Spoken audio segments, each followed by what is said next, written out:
Hello everybody and welcome back on the day. Bonjour à tous et bienvenue à nouveau.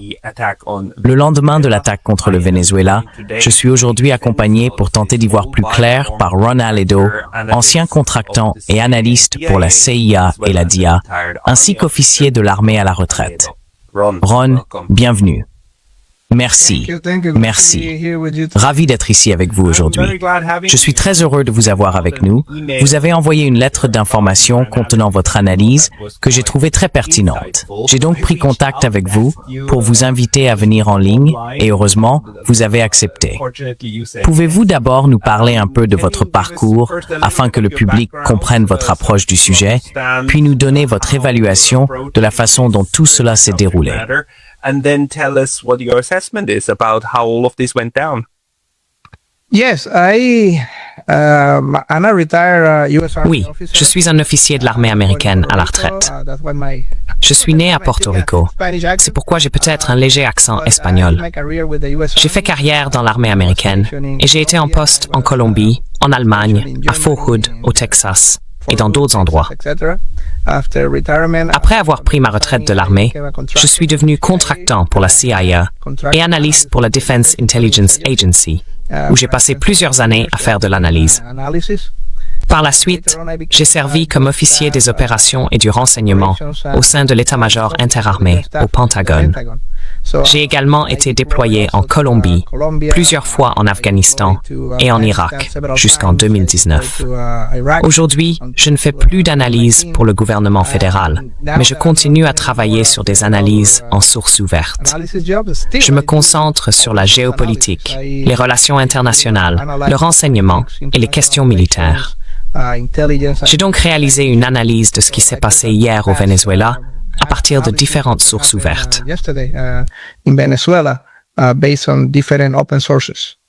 So what is it? What happened in Venezuela? How was it possible? Alors, that the qu'est-ce que c'est? United States Que s'est-il passé au Venezuela? Comment était-il possible que les États-Unis bombardent simplement quelques endroits à Caracas et dans deux autres villes et parviennent à kidnapper le président de ce pays? Je veux dire, je pensais qu'il était possible de le tuer.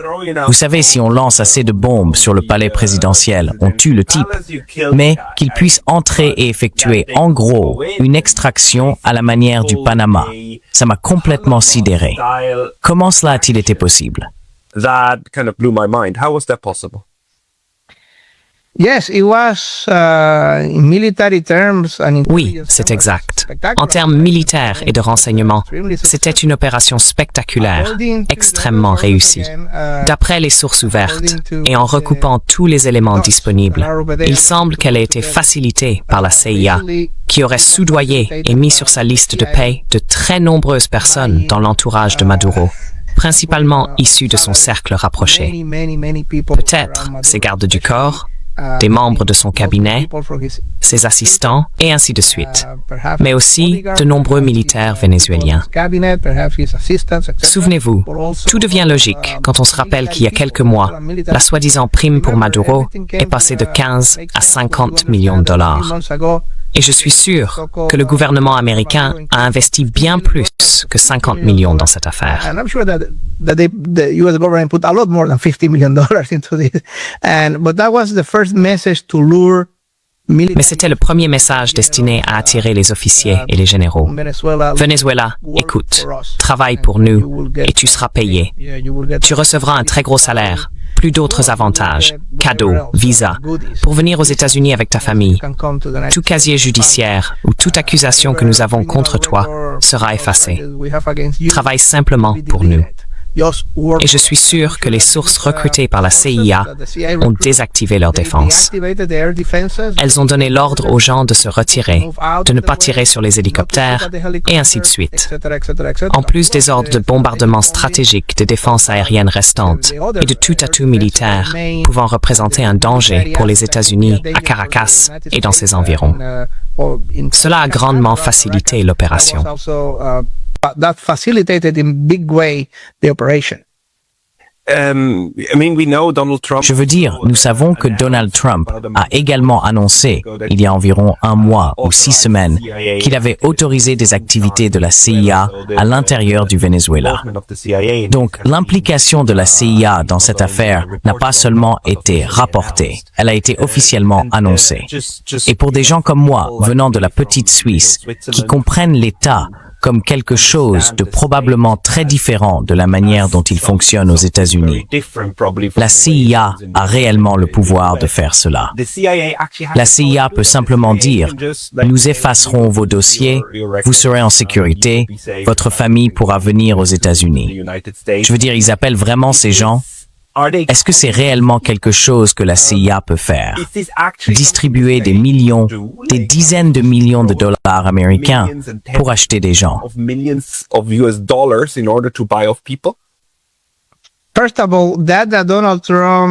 Tout d'abord, ce que Donald Trump a dit est un oxymore. D'accord, c'est simplement Donald Trump, habile avec les médias, un homme de télévision, qui déclare que la CIA est au Venezuela.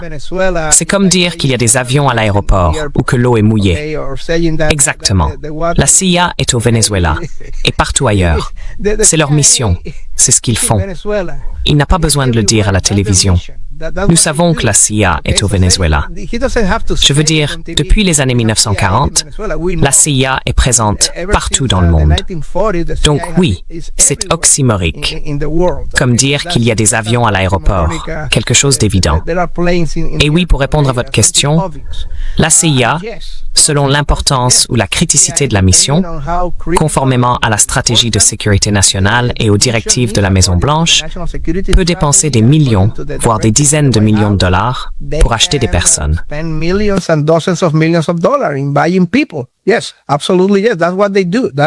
Oui, absolument. C'est ce qu'ils font. Recruter des sources partout dans le monde. C'est leur travail. En gros, ils ont simplement besoin d'un ordre venant du plus haut niveau de la chaîne de commandement, du directeur de la CIA, ou peut-être d'une autorisation de la Maison-Blanche ou du Conseil de sécurité nationale. Et c'est tout ce qu'il leur faut.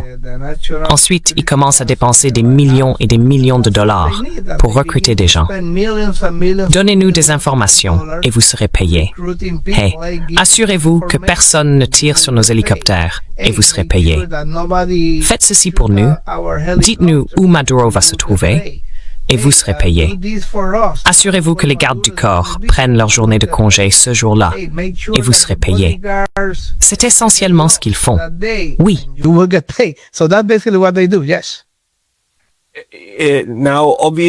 Évidemment, cela a parfaitement fonctionné. Et d'autres services ont été impliqués. Alors, s'agissait-il principalement d'une opération aérienne de la marine américaine? Parce que tous ces hélicoptères et avions qui sont arrivés, ils devaient bien appartenir à la marine, venant de l'extérieur, non? Eh bien, évidemment, de nombreuses agences étaient impliquées.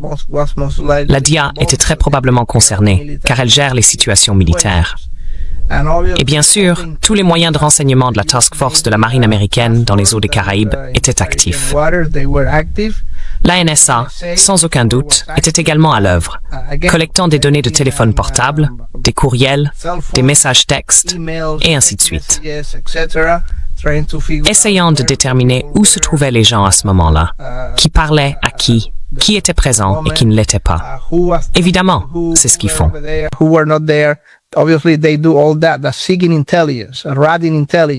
Ils recherchent du renseignement.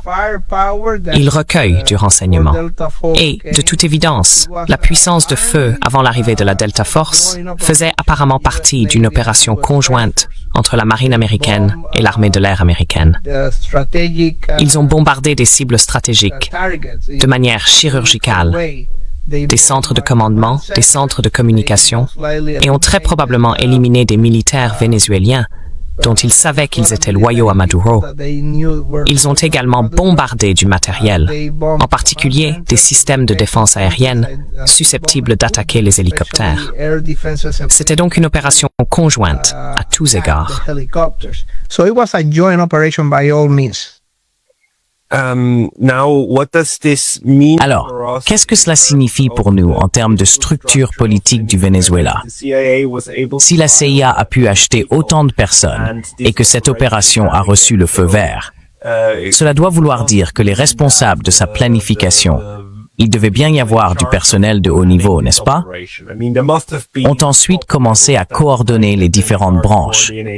Ils ont dû estimer que les chances de réussite, non seulement pour capturer Maduro, mais aussi pour instaurer un gouvernement favorable aux États-Unis au Venezuela, étaient suffisamment bonnes pour justifier le risque. Quelle est votre évaluation de cela?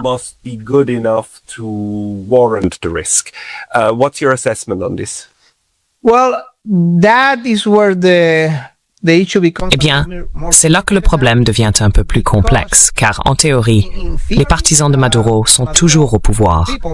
Il est à l'étranger, mais son gouvernement est toujours en place. But his government is still in place. At least Sa vice-présidente est sortie aujourd'hui en disant que le seul président officiel, c'est M. Maduro, et qu'elle est simplement là pour s'occuper des affaires jusqu'à son retour. Donc son gouvernement, oui, il est toujours en place. Exactly. So in theory, his government is still. Exactement. Donc en théorie, son gouvernement est toujours à la tête du pays. Et Delcy Rodriguez, qui est la vice-présidente, a pris les commandes. Elle était la numéro 2, maintenant elle est la numéro 1. Les ministres sont toujours là. Les généraux loyaux sont toujours là. Peut-être que les généraux travaillant pour la CIA sont encore là aussi, car je suis sûr que le gouvernement vénézuélien ne sait probablement pas qui sont ces loyalistes et qui sont ces traîtres. Penses-tu que Rodriguez elle-même pourrait faire partie des personnes qui ont été achetées? C'est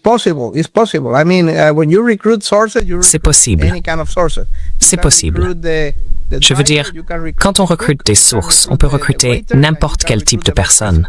On peut recruter le chauffeur, le cuisinier, le serveur, même le vice-président. Tout est possible. Ils ont peut-être pas les informations classifiées, mais malgré tout, c'est possible. Oui, c'est une possibilité. Maintenant, il me semble, d'après ce que Trump a dit et le fait qu'il ait laissé le gouvernement en place là-bas, que Trump a un plan A. Et le plan A, selon ses propos, c'est qu'il veut garder Delcy Rodriguez au pouvoir, un peu comme une présidente marionnette. Kind of as a puppet president. You are the president of Venezuela. Tu es le président du Venezuela, tant que tu fais exactement ce que nous te disons de faire. C'est en gros le plan A de Trump. Donc je veux dire, elle contrôle les ministres, elle contrôle la police, elle est la figure de proue. Et apparemment, ce sera la première offre que Trump et Marco Rubio lui feront. Fais ce que nous te disons de faire, et tu pourras rester, au moins pour les 5 ou 6 prochains mois, ou peu importe, la présidente de façade du Venezuela.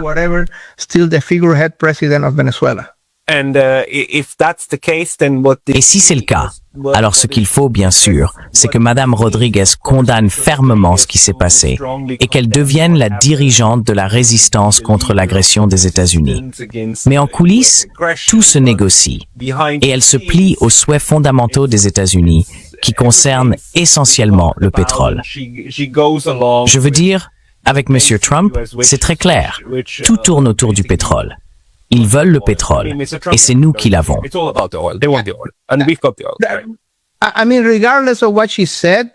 veux dire, peu importe ce qu'elle a dit pour la consommation du public vénézuélien et des partisans chavistes, je pense qu'il semble que le plan A de Trump soit de la garder là, comme présidente marionnette, une présidente de façade, tant qu'elle fait exactement ce que Trump lui dit de faire. Je pense que c'est le plan A.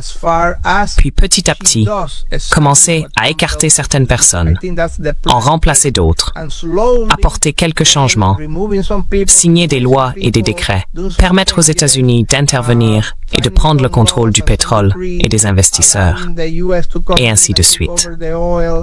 Et peut-être que dans 6 ou 8 mois, passer à une transition vers un nouveau gouvernement, des élections ou quelque chose de ce genre.